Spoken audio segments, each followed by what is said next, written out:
Assalamualaikum warahmatullahi wabarakatuh. Hari ini kita akan baca satu petikan di buku teks kamu muka surat 49. Buku teks muka surat 49 ada petikan tentang satu murid satu sukan. Jadi kita akan baca bersama-sama. Assalamualaikum warahmatullahi wabarakatuh. Hadirin dan hadirat.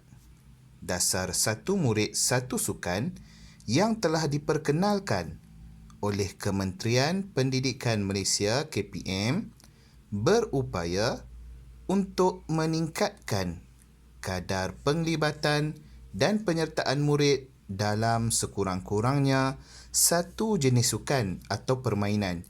Jadi KPM sekarang, Kementerian Pendidikan Malaysia, dia memperkenalkan kepada kita satu murid satu sukan. Tujuannya ialah untuk melahirkan murid yang aktif dan mahir dalam sekurang-kurangnya satu jenis sukan. Maksudnya habis saja sekolah, sama ada sekolah rendah ataupun sekolah menengah, kamu mahir dalam satu jenis sukan dan permainan. Kalau badminton lah. Kalau olahraga tu apa? Lari pecut ataupun lompat jauh ataupun lontar peluru. Jadi Kementerian hasilkan satu murid satu sukan ni untuk memberi peluang kepada kamu untuk belajar satu jenis sukan untuk kamu mahirkan diri dalam satu jenis sukan dan permainan. Seterusnya, kita sambung. Usaha untuk memupuk semangat kesukanan dan perpaduan kaum melalui dasar satu murid satu sukan akan menjadi realiti dengan melibatkan diri dalam aktiviti sukan atau permainan tertentu. Murid-murid akan menghayati semangat kesukanan yang membolehkan mereka berinteraksi dengan lebih erat. Kalau kamu tengok kat sini, dia eja arat. Kalau kamu baca, apa ni Ustaz? Arat. Bukan arat. Erat. Kenapa tak eja alif ya ra ta rat? Erat. Jadi kerana ini special case. Dia special case. Sama juga macam Esa. Allah yang Maha Esa. Dia tak eja alif ya sin alif sa. Dia tak eja macam tu. Dia eja alif sin alif. Esa. Jadi erat eja macam ni dalam tulisan Jawi. Kenapa? Kerana dia special case. Okey, baik. Dia kata dekat sini, melalui satu murid satu sukan, kita akan mewujudkan perpaduan kaum. Macam kita tahu, negara kita berbilang kaum. Ada Melayu, ada Cina, ada India, ada Iban, ada Kadazan. Jadi melalui sukanlah kita dapat mengeratkan hubungan kaum sesama kita. Jadi itulah tujuan diadakan satu murid satu sukan. Baik, seterusnya.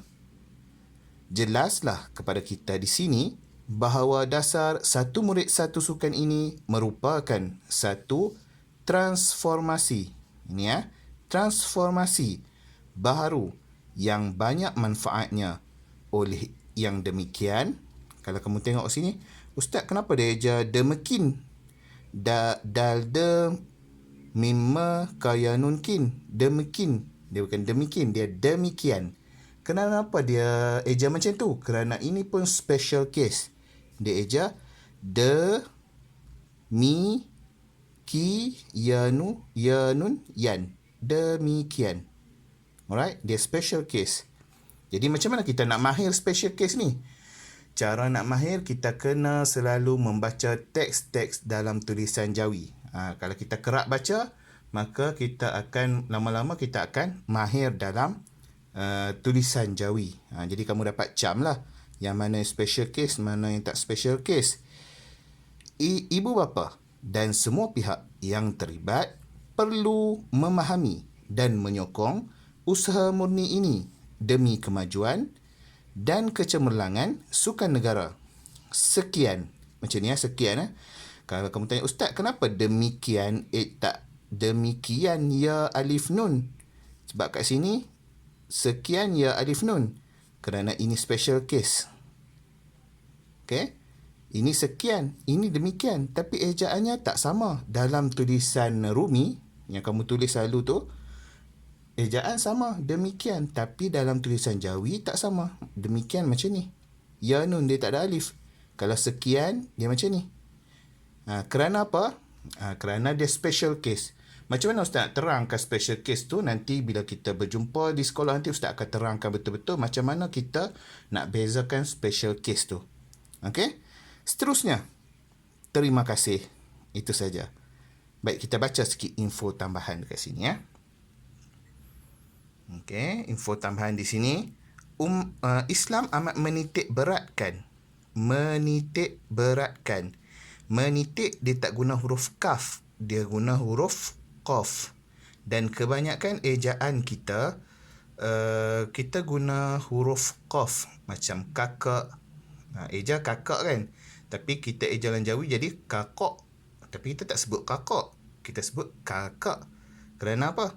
Itu pun special case. Jadi kebanyakan tulisan kita kalau kita jawikan, kita banyak menggunakan huruf qaf untuk menggambarkan atau menggantikan dia sebagai huruf kaf.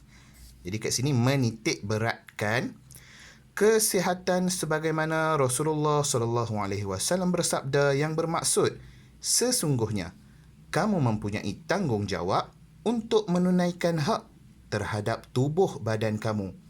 Riwayat Al-Bukhari. Ini riwayat eja macam ni ya. Kalau dalam buku lama dia guna ta marbutah, tapi mungkin dah dikemas kini ejaan Jawi yang baru dia guna huruf ta ni. Riwayat Al-Bukhari, nama imam kita Imam Al-Bukhari. Baik, itu sahaja untuk hari ini. Teks ni kita baca pada muka surat 49. Untuk latihan, nanti Ustaz akan bagi di grup Telegram kita. Kamu tengok latihan apa yang kamu perlu buat di grup Telegram. Ustaz akan bagi beberapa perkataan rumi dan Ustaz minta kamu jawikan. Dan perkataan itu ada di sini sahaja. Muka surat 49 ini sahaja. Ustaz akan bagi beberapa perkataan dalam tulisan rumi dan Ustaz minta kamu jawikan. Okey, cari di sini. Perkataan tu ada di teks ni muka surat 49, cari dan kamu jawikan. Nanti hantar dekat grup Telegram macam biasa. Okey? Itu sahaja untuk hari ini. Terima kasih semua. Syukran jazilan.